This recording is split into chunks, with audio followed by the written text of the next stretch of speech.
Students, welcome to my YouTube channel Vandana classes.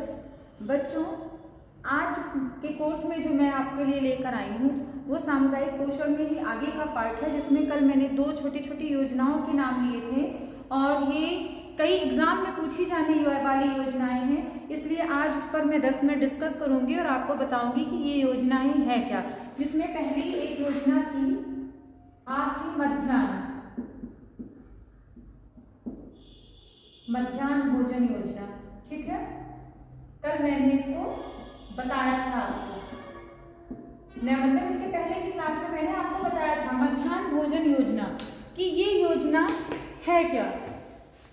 Okay, जैसे मैंने आपको बताया इसके पहले की क्लास में कि कोई योजनाएं एक जगह से लागू नहीं हो सकती, उसके लिए एक बृहद स्तर पर कार्य करने के लिए वो छोटे स्तर से शुरू की जाती है। जैसे वो फैमिली में पहले, ठीक है, फैमिली के लोगों से पहले संपर्क किया जाता है या परिवार से, यहां से समुदाय में पहुंचती है, समुदाय से राष्ट्र में पहुंचती है, मतलब देश में पहुंचती है, प्रांत में, देश में, और उसके बाद भी अंतरराष्ट्रीय स्तर पर लागू होती है, जिसमें बहुत सी योजनाएं काम कर रही हैं जो राष्ट्रीय और अंतरराष्ट्रीय स्तर पर काम कर रही हैं, सामुदायिक स्तर पर कार्य कर रही है। क्योंकि देखिए, कोई इकट्ठा ही यहाँ से लेकर पूरे वर्ल्ड में काम नहीं कर सकता, तो पहले वो एक जगह से शुरू करता है। कोई भी योजना यहाँ पर शुरू की जाए, फिर थोड़ा सा उसका विकास किया जाए, फिर थोड़ा सा विकास, थोड़ा सा, और ऐसे करते करते ही अंतरराष्ट्रीय इंटरनेशनल लेवल तक भी लागू होती है। तो अब आप आ जाइए मध्याह्न भोजन योजना। जैसे नाम से ही स्पष्ट है कि दोपहर में या मध्याह्न समय पर दिया जाने वाला भोजन। अब ये योजना आई कहाँ से? ठीक है, कई बार कई क्वेश्चन पेपर में, कंपटीशन एग्जाम में भी पूछा गया है कि मध्याह्न भोजन योजना क्या है, मिड डे मील क्या है। ठीक है, कई बार पूछा गया है, इसलिए हम एक दो योजनाएं आपको बता देते हैं कि ये योजना है कहाँ और कहाँ से आई। ठीक, अब आपने इसमें देखा, अब देखिए, अब आपने देखा, मैंने कहा कि कोई भी योजना छोटे स्तर से शुरू करके बड़े स्तर तक पहुंचाई जाती है। लागू कहीं से भी हो, पहले उसकी टेस्टिंग होती है कि ये सही चल रही है कि सही नहीं चल रही है। ठीक है, ये तो योजना के बारे में हो गया। अब आप यहाँ पर आ जाइए, देखिए इसकी शुरुआत कहाँ से हुई। भारत संविधान की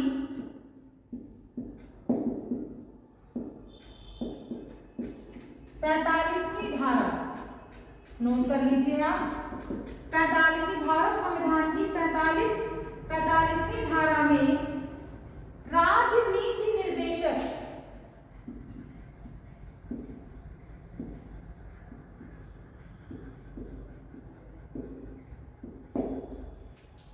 सिद्धांत में यह आदेश था, इसको आप नोट कर सकते हैं, सिद्धांत में यह आदेश किया गया, ठीक है, कि 14 वर्ष तक के, कब तक के?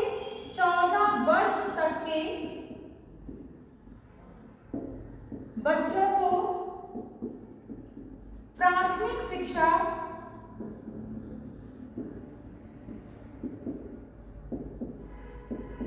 निःशुल्क व अनिवार्य की जाए, निःशुल्क व अनिवार्य की जाए। बहुत बार यह क्वेश्चन पूछा गया है कि कौन सी धारा में है, कब लागू किया गया। ठीक है, बहुत बार ये क्वेश्चन कंपटीशन में पूछे गए हैं।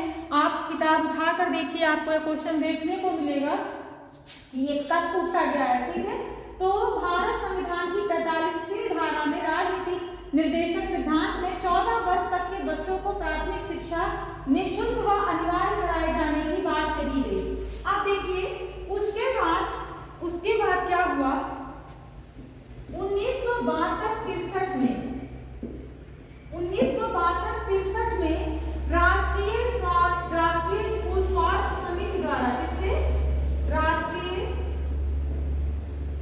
स्कूल स्वास्थ्य समिति, दिख रहा है आप लोग को? राष्ट्रीय स्कूल स्वास्थ्य समिति द्वारा एक रिपोर्ट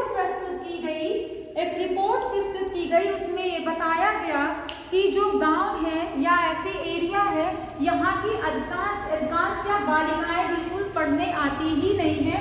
उनकी कोई भी भर्ती स्कूल में नहीं की गई, चाहे वो गरीबी के कारण, चाहे उसमें कोई कमी थी इसके कारण, एकाग्रता की कमी के कारण, लेकिन बालिकाओं की भर्ती नहीं की गई। इसके बाद इनकी एक और रिपोर्ट राष्ट्रीय स्कूल स्वास्थ्य समिति की प्रस्तुत की गई। उसमें इस रिपोर्ट में यह बताया गया, देखिए इस रिपोर्ट में यह बताया गया कि जो बच्चे हैं वो स्कूल में एकाग्र नहीं हो पा रहे हैं।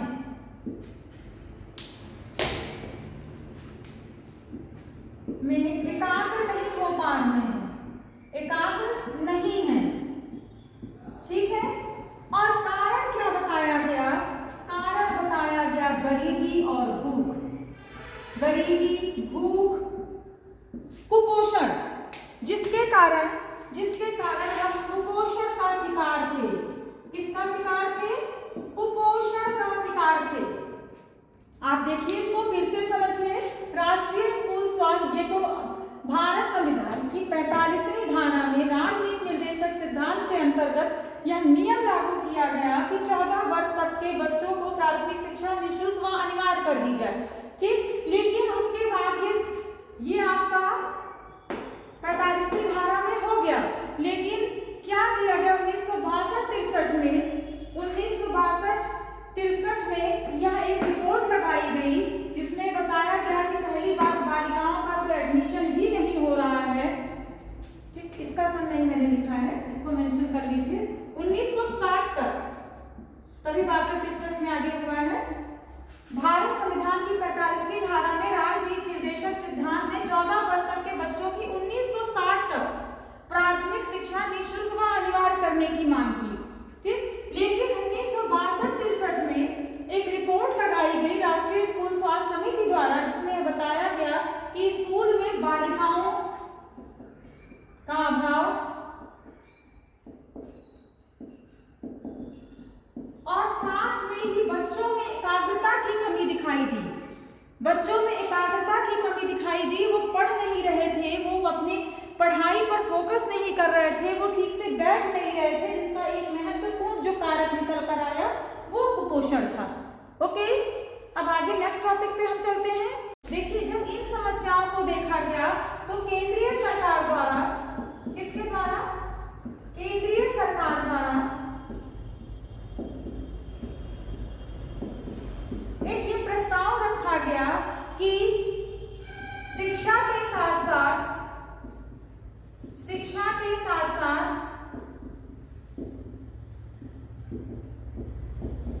बच्चों को कुछ ऐसे तत्व दिए जाए या ऐसा कुछ भोजन दिया जाए जिससे कुछ हद तक उनको कुपोषण से दूर रखा जा सके, ठीक है।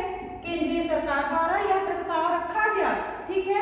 आप जानिए 1956 में मद्रास में जो मध्याह्न कार्यक्रम शुरू हुआ था वह इसी योजना के तहत था, जो वहां पर शुरू किया गया दोपहर में बच्चों को भोजन वितरित करने का कार्यक्रम, वह इसी योजना के तहत था, ठीक है। उसके बाद 1962-63 में जो स्वास्थ्य समिति ने रिपोर्ट लगाई थी, उस रिपोर्ट के आधार पर केंद्र सरकार द्वारा मध्याह्न में भोजन वितरित करने की योजना को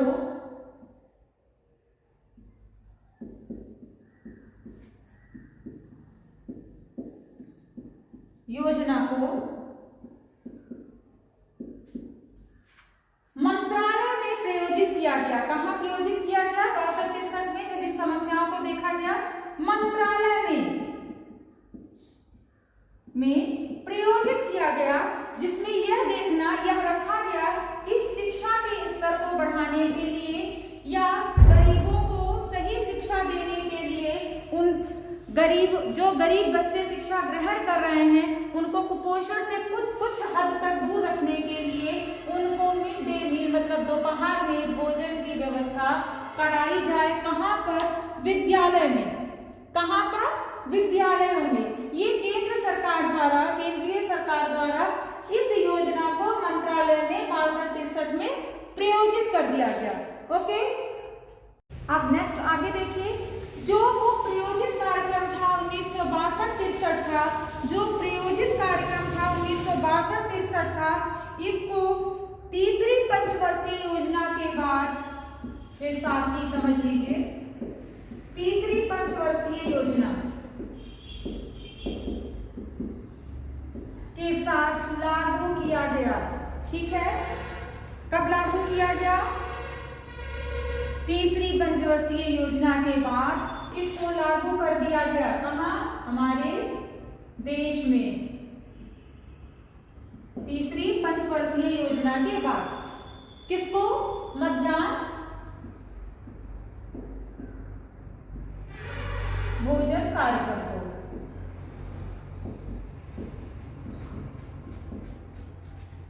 को लागू किया गया। अब इसके उद्देश्य देख लीजिए, इसके उद्देश्य क्या थे लागू करने के लिए?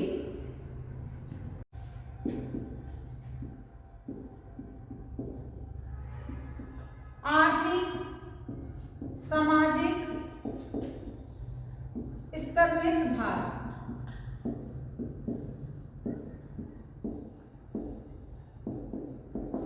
कैसे होगा? देखिए, मध्याह्न भोजन कार्यक्रम विद्यालयों में शुरू किया गया, जहां पर गरीब के जो बच्चे जा रहे थे उनके शिक्षा के स्तर को बढ़ाया गया, जिससे और उनको एक टाइम का भोजन भी वहां पर वितरित कराया गया, जिससे व्यक्ति के सामाजिक आर्थिक स्थिति में सुधार हो। जब शिक्षा आएगी तो आचरण भी सुधरेगा, उनके कार्य करने के ढंग में सुधार हो, उनके कौशलों में सुधार हो। यह इस योजना का लक्ष्य था। किसका? इस योजना का लक्ष्य या एम। देखिए, शिक्षा आप में परिवर्तन लाती है हर तरह से। दूसरा, जो बच्चे विद्यालय में उपस्थित नहीं हो रहे थे उनकी उपस्थिति को बढ़ाना।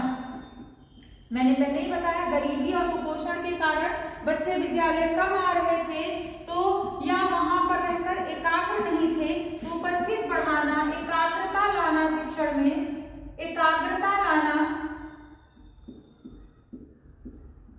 किसमें? शिक्षण में, जी बैठ कर वो पढ़ाई करें। ठीक है, एकाग्रता लाना अपने शिक्षण में। पोषाहार संबंधी समस्याओं को दूर करना या पोषाहार वितरण करना,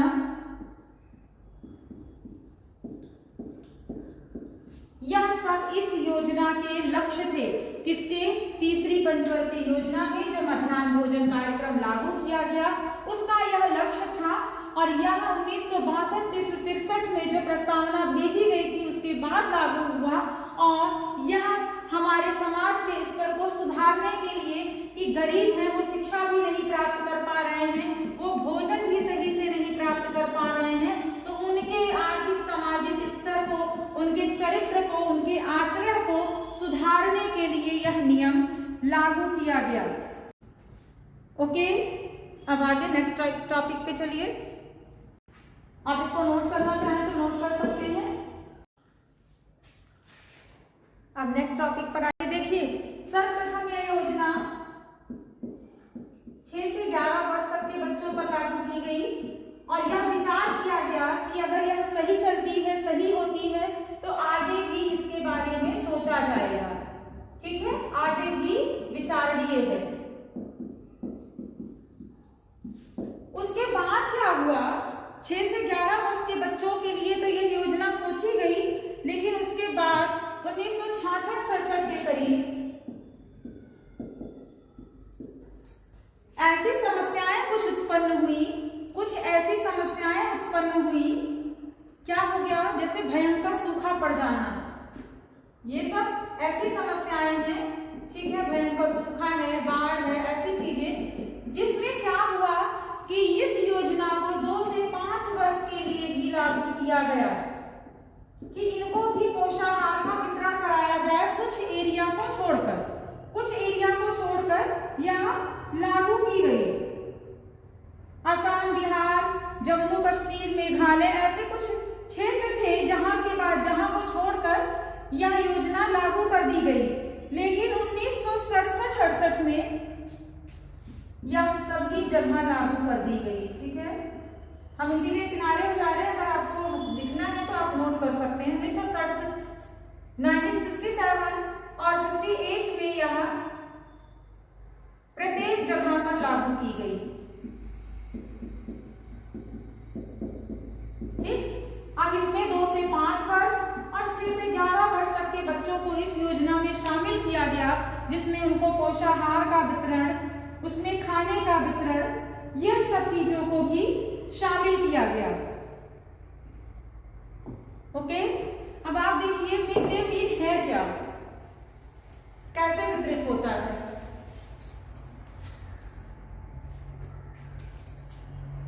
बस इसी के साथ इतना ही इसमें बताएंगे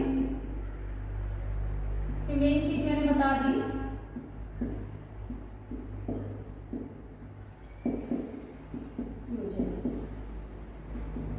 क्या है नाम से ही मैंने पहले ही बताया कि दोपहर में मध्यकाल में दिया जाने वाला भोजन। इसमें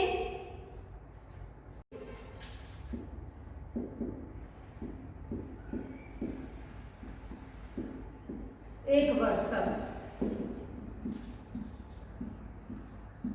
200 से 300 कैलोरी ये योजना बनाई गई कितना देना है, और ग्राम प्रोटीन।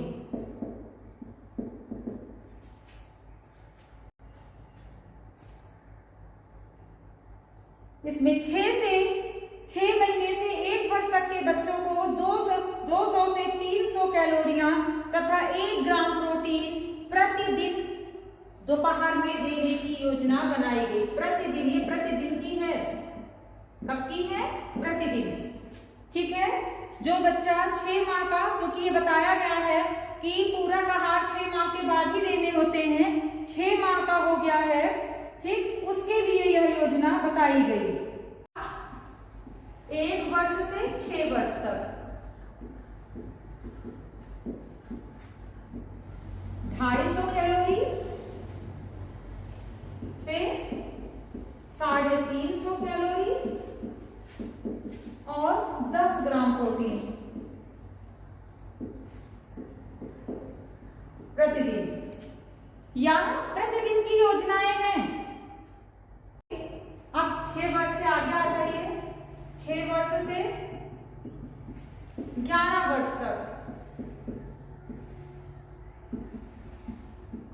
6 वर्ष से 11 वर्ष, आपने पहले देखा 6 महीने से 1 वर्ष तक 200 से 300 कैलोरी, ठीक है, 200 से 300 कैलोरी, और 1 वर्ष से 6 वर्ष तक 250 से 350 कैलोरी और प्रोटीन 10 ग्राम प्रतिदिन। ठीक, अब इसके आगे आइए, इनको 450 से 600 कैलोरी और 16 से 20 ग्राम तक प्रोटीन। ओके, 6 से 11 वर्ष को 450 से 500 कैलोरी, 450 से 500 से 600 कैलोरी दे सकते हैं आप, क्योंकि बच्चों में इस समय वृद्धि एवं विकास ज्यादा होता है। 450 से 500 कैलोरी और लगभग 16 से या 15 से 20 ग्राम तक प्रोटीन। अब आपने मध्याह्न मिड डे मील आपने देखा, मिड डे मील क्या था 1960 में। देखिए शुरू से आ जाइए, मैं एक बार रिपीट कर देती हूँ। 1960 में एक नियम लगाया गया कि 14 वर्ष तक के बच्चे को प्राथमिक शिक्षा अनिवार्य की जाए। ठीक, जो 62-63 की एक रिपोर्ट के अनुसार 1962 नहीं नोट किया हो तो दोबारा कर लीजिए। एक रिपोर्ट के स्वास्थ्य समिति की रिपोर्ट के अनुसार पता चला कि अधिकांश बच्चे या तो विद्यालय नहीं आते हैं तो वो पढ़ाई नहीं करते, बालिकाओं का प्रवेश नहीं हुआ। इसका कारण था कुपोषण या गरीबी। क्या कारण था? कुपोषण या गरीबी। इसी समय एक प्रस्ताव प्रस्तावित किया गया जिसमें कहा गया कि शिक्षा के साथ साथ विद्यालयों में कुछ ऐसी व्यवस्थाएं भी की जाएं जिसमें बच्चे को एक का भोजन या पोषाहार मिले जिससे बच्चे स्वस्थ हों। ठीक, उसके बाद यह रिपोर्ट जो है मंत्रालय में भेजी गई केंद्र सरकार द्वारा। यह रिपोर्ट 1962-63 में मंत्रालय में भेजी गई। मंत्रालय में जब भेजी गई तो तीसरी पंचवर्षीय योजना के बाद इसको लागू किया गया। पहले कुछ क्षेत्रों में लागू किया गया और बाद में हर जगह इसको लागू कर दिया गया, जिसमें 6 से 11 वर्ष तक के बच्चों को शामिल किया गया कि 6 से 11 वर्ष के बच्चों को पोषण दिया जाएगा। लेकिन उसके बाद परिस्थितियों में कुछ ऐसा बदलाव आया कि इसको हर जगह पर लागू करने की जरूरत पड़ गई और कम उम्र के बच्चे भी इसमें शामिल कर लिए गए। ठीक है,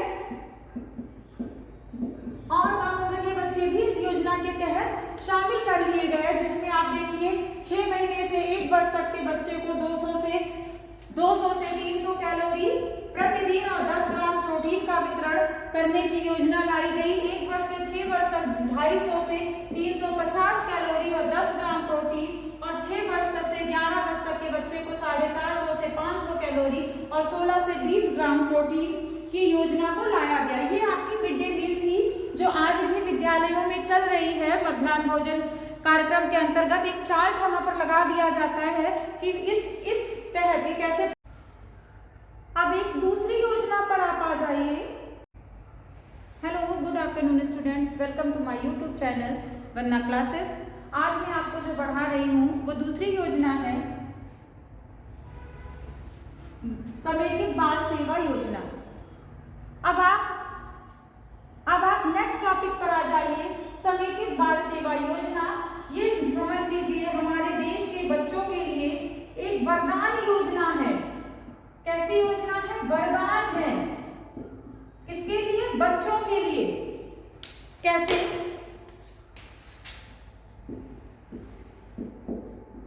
देखिए, 2 अक्टूबर 1975 में लागू की गई ये योजना। 2 अक्टूबर 1975 में लागू की गई ये योजना पूर्व स्कूली बच्चे, जो बच्चे स्कूल नहीं जाते हैं, पूर्व शालेय बच्चों,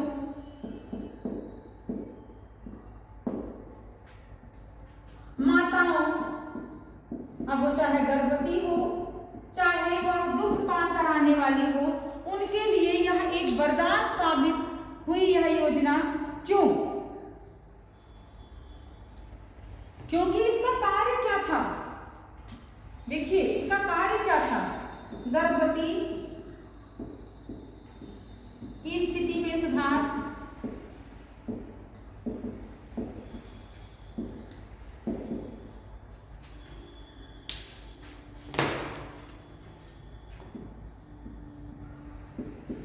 बच्चों के स्वास्थ्य में सुधार,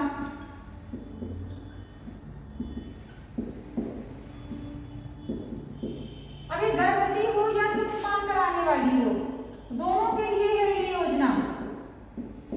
ठीक है, बच्चों के स्वास्थ्य में सुधार,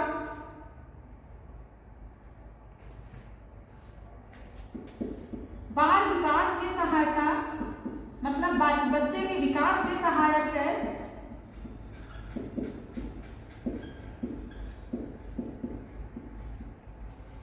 बच्चे के विकास में सहायक,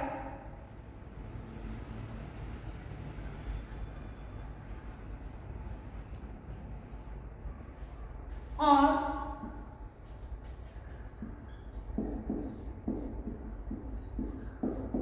माता और बच्चे की पोषण संबंधी आवश्यकताओं को पूर्ण करती है। आवश्यकताओं की पूर्ति।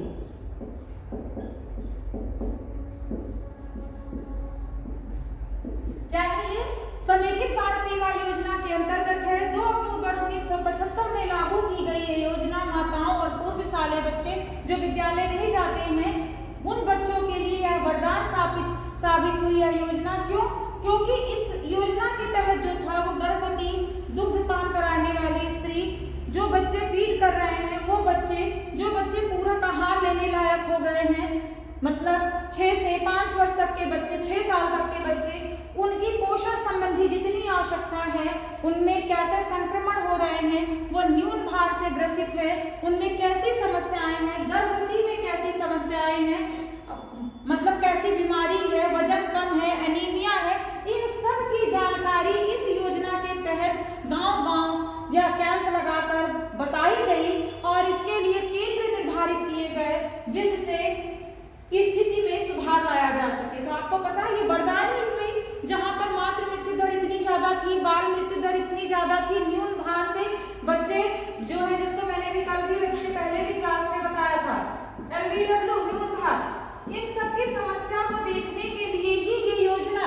बनाई गई और यह बहुत इंपॉर्टेंट योजना है। ये भी बहुत बार आपके एग्जाम में पूछा जा चुका है, कंपटीशन एग्जाम में ये कब लागू की गई तो बहुत बार पूछा जा चुका है, इसके उद्देश्य कई बार पूछे जा चुके हैं। ठीक है, तो यह एक वरदान योजना है जो हमारे देश में लागू की गई। ओके, अब नेक्स्ट टॉपिक पर आइए। इस योजना के तहत कार्य क्या क्या हो रहे हैं? ठीक है, मेन यही है संपूरक भोजन या संपूरक पोषण। कैसे? 6 माह से 6 वर्ष के पूर्व तक या 6 वर्ष तक है के बच्चों को, मैंने अभी आपको मध्याह्न भोजन में बताया था कि 200 से 300 कैलोरी और 10 ग्राम प्रोटीन पर डे देनी है। यह संपूरक पोषण इस कार्यक्रम इसके अंतर्गत चलाया जा रहा है और इसके लिए आंगनबाड़ी में 1000 आबादी पर यह आपको दिखाई देगा, यहाँ की कार्यकर्तियां काम करती हैं। ठीक है, वहां पर इन पोषाहार को या संपूरक पोषण को पहुंचा दिया जाता है और वहां से इनका वितरण कराया जाता है। वहां पर ये पता लगाया जाता है कि इस गांव में इतने लोग का चार्ट बनता है, कितने बच्चे इस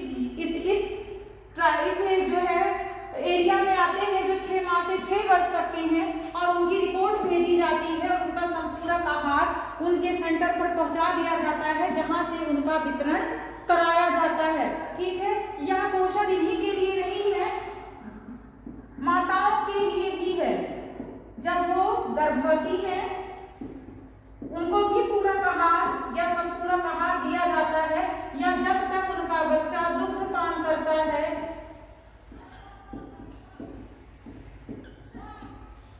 ठीक है, उनको भी ये संपूरक पोषण योजना के अंतर्गत रखा जाता है और उनको भी इसका वितरण किया जाता है। ठीक है, तो यह इसका कार्य है। दूसरा देखिए,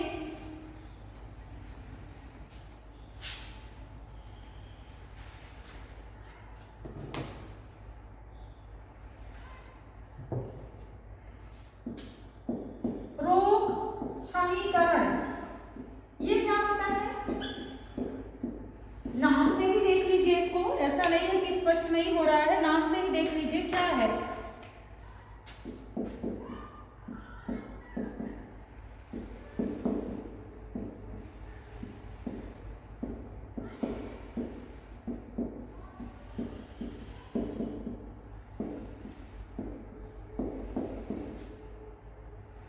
टिटनेस, डिप्थीरिया, काली खांसी, खसरा, पोलियो, ऐसे जो रोग बच्चों में दिखाई देते हैं, ऐसे जो रोग बच्चों में दिखाई देते हैं, सबके टीकाकरण, सबके लिए टीकाकरण की व्यवस्था किस माह में कौन सा लगेगा उसका चार्ट बनाकर देना।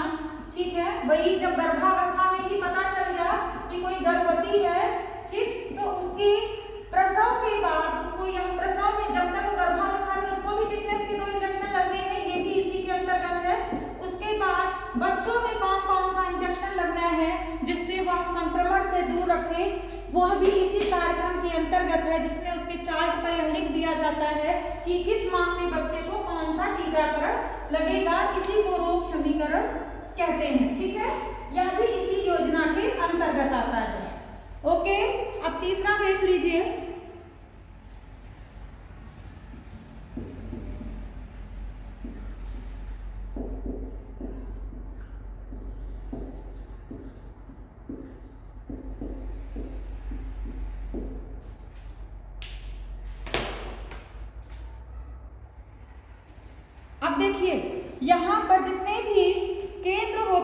जितने भी केंद्र होते हैं वहां पर मशीनें लगा दी जाती हैं बच्चे के वजन के लिए, कि वह अपने आयु के हिसाब से या अपनी लंबाई के हिसाब से उसका वजन कैसा है, वेट करने के लिए कम ज्यादा है तो उसको किस हिसाब से पोषाहार देना है, कैलोरी बढ़ानी है या घटानी है, या उस केंद्र पर जो है परामर्शदाता होते हैं वहां से संपर्क किया जाता है। फिर उनकी लंबाई को भी मापा जाता है, ये भी इसका कार्य है। ठीक है, लंबाई को भी मापा जाता है, इसके अंतर्गत लंबाई को भी मापा जाता है और उसके वजन को भी मापा जाता है।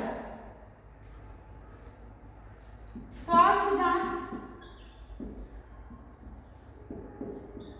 एवं परामर्श, मैंने अभी क्या कहा, परामर्शदाता होते हैं, समय समय पर यहाँ पर परामर्शदाता को भेजा जाता है, हॉस्पिटल से या चिकित्सालय से नर्सों को भेजा जाता है जांच के लिए, जो उनकी जांच करती हैं, उनको स्वास्थ्य संबंधी देखरेख, जैसे अब कोई महिला गर्भवती है, कुपोषित है तो उसके बारे में बताती हैं। आशा बहुएं इसके लिए नियुक्त की गई है कि वह उनको चिकित्सालय पर लेकर जाएं, उनको अगर कोई एनीमिया या ऐसी कोई बीमारी है तो डॉक्टर से संपर्क कराएं, जिससे उनको पोषाहार, संपूरक पोषक के साथ साथ सप्लीमेंट भी उपलब्ध कराए जा सके। तो यह सब इसके कार्य के अंतर्गत आता है, यह सब इसके कार्य के अंतर्गत आता है। ठीक है,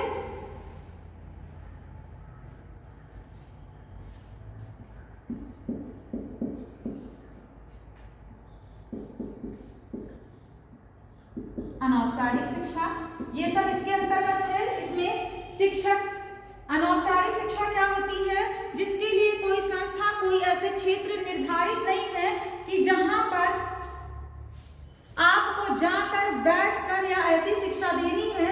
लेकिन देखिए, आंगनबाड़ी केंद्र बनाए जाते हैं, वहां से 3 से 6 वर्ष के बच्चों को खेल संबंधी सामग्री,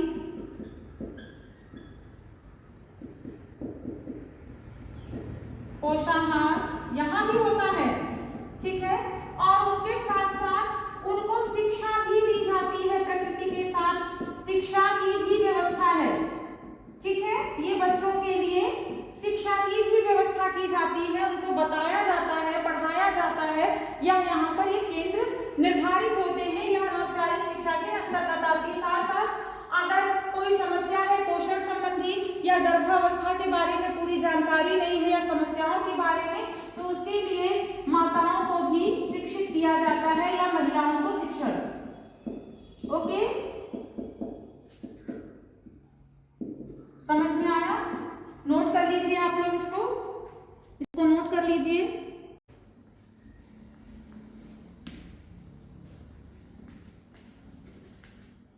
फिर नेक्स्ट है खाने पीने व स्वच्छता की जानकारी।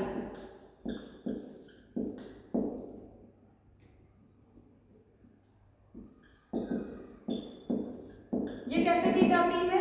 देखिए, बताया जाता है कि आपको कैसी चीज खानी है, ढक के चीजों को रखना है, इनको संक्रमण से कैसे बचाना है, अगर पानी दूषित है तो उसको उबाल कर पीना है, अपने आसपास जो है वो सफाई रखनी है, जिससे जितनी स्वच्छता रहेगी स्वास्थ्य भी उतना अच्छा रहेगा। यह सब इसी योजना के अंतर्गत आता है, यह सब इसी योजना के अंतर्गत आता है। तो आपने इसको पढ़ा, इसमें क्या क्या कौन कौन सी योजनाएं हैं? देखिए बच्चों, संपूरक आहार का वितरण होता है, इसमें रोग प्रत्यक्षीकरण जो टीकाकरण अभियान है वो भी इसी के अंतर्गत है। इसमें बच्चों के विकास को मापा जाता है, या बच्चे का कैसा शारीरिक और मानसिक विकास हो रहा है उसको नापा जाता है, उसको शिक्षा भी दी जाती है, उसको पोषक आहार भी वितरित कराए जाते हैं, उनको अपने शरीर को कैसे रखना है माताओं बहनों को उसके बारे में भी शिक्षा दी जाती है।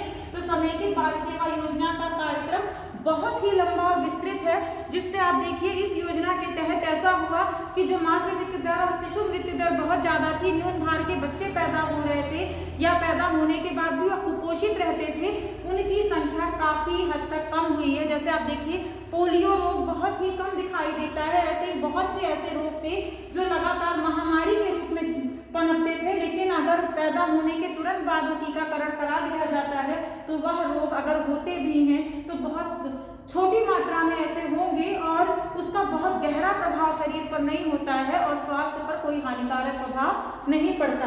अब आगे चलते हैं। ओके, तो बच्चों आज आपने जो पढ़ा वो मैंने आपको जो योजनाएं थी उसको पढ़ाया। बहुत इंपॉर्टेंट योजनाएं हैं जो लगातार एग्जाम में पूछी जा रही हैं, ऐसी योजनाएं हैं और बच्चों को जिसके बारे में कम ही पता होता है। तो 2 अक्टूबर 1975 को लागू की गई ये योजना महिलाओं और बच्चों के लिए एक वरदान है, ठीक है, एक वरदान है जिसमें उनको पोषाहार का वितरण, उनको स्वास्थ्य संबंधी सेवाओं के बारे में जानकारी, उनको सप्लीमेंट के बारे में बताना, उनकी आर्थिक सामाजिक स्थिति को सुधारना, ठीक है, इस तरह से बहुत सी जानकारियां दी गई। तो यह और जिसमें आंगनबाड़ी केंद्र को शामिल किया गया,